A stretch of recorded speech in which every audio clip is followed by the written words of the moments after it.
If you're over 50, you've probably heard some version of this lie. Your best years are behind you. You feel it when the younger guys at work stop asking your opinion. You hear it in your doctor's tone when he starts talking more about managing decline than building strength. You see it when the women who once looked your way walk past without a glance, and it pisses you off. But you swallow it, like you're supposed to. Here's the truth. You are not done. You're just finally dangerous. Because for the first time in your life, you've got the experience, the lessons, the scars, the insight, and most of all, you've run out of time to waste. This isn't a motivational speech. It's a call to arms, not to fight the world, but to claim your final form. Because while the world worships youth, Stoicism teaches something deeper. The older you get, the more unshakable you must become. So let's talk about what that looks like in action. Not theory, not philosophy in robes. Real life wisdom for men who refuse to go quietly. Let's begin. 1. The power of stillness. Why older men hold the real leverage. Young men run toward everything. Money, women, validation, fast cars, louder voices, social media likes.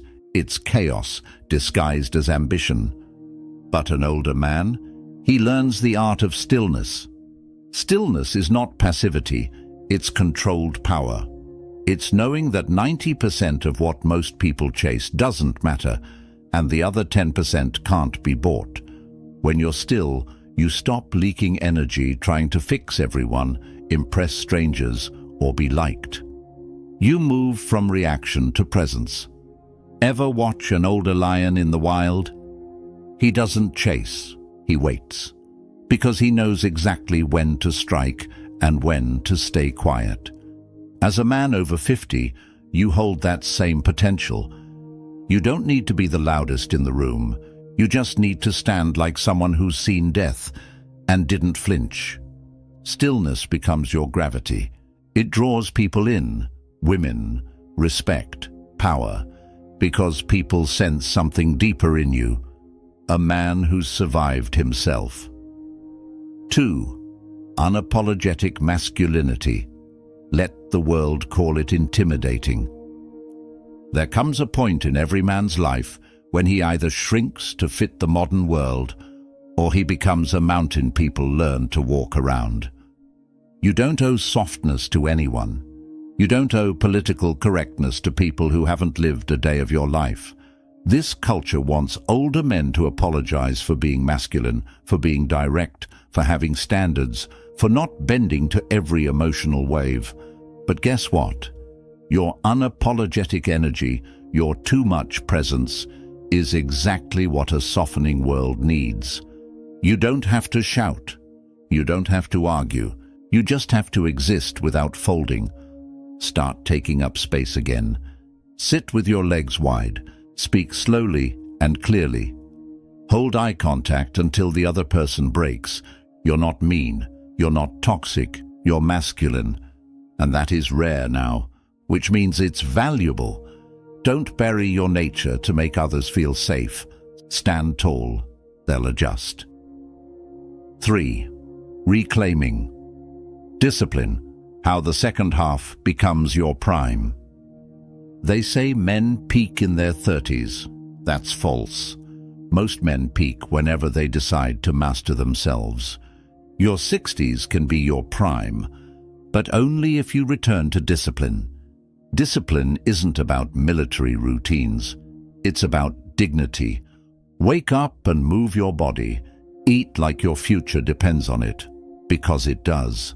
Stop outsourcing your mental clarity to the news or cheap dopamine. Start every morning with stillness, a journal, a walk, a cold shower. Not because it's trendy, but because your time is now currency.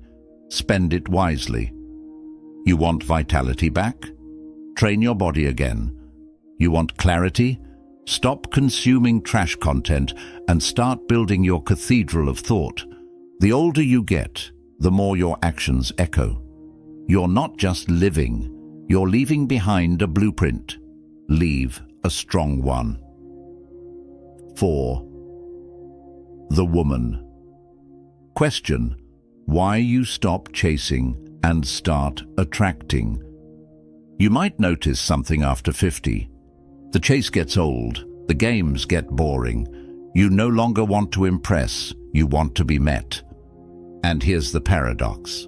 The moment you stop chasing women is the moment you start attracting them. Not the flaky kind, not the ones who want status or sugar daddies, but the rare woman who sees your quiet power and leans in. This only happens when you stop living on the outside.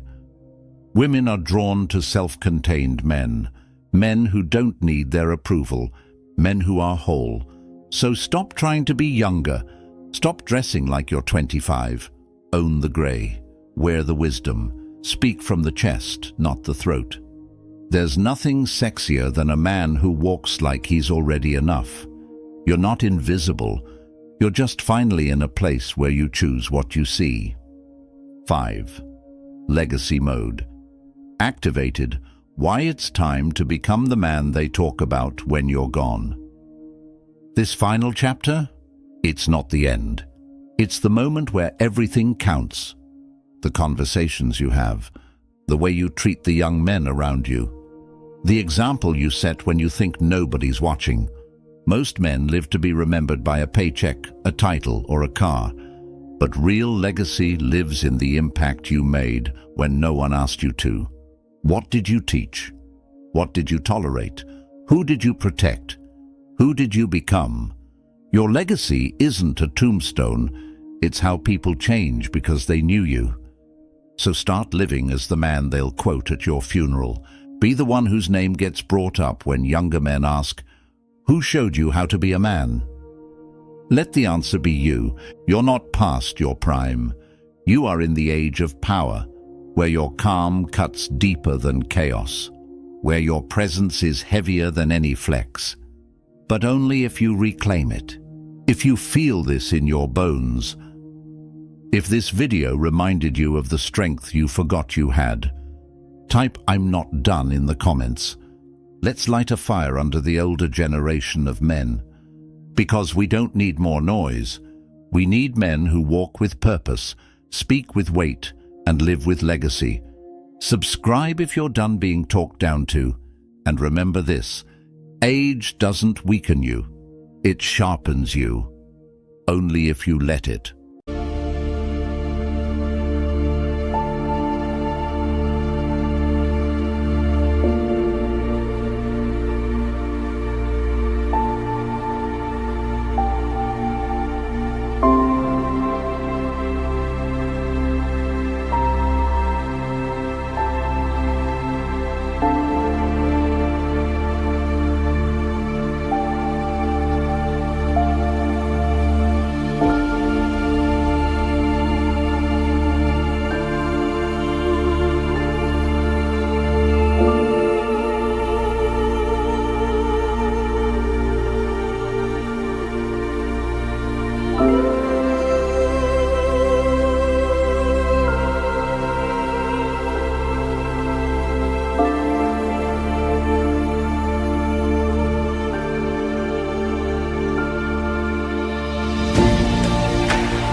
Bye.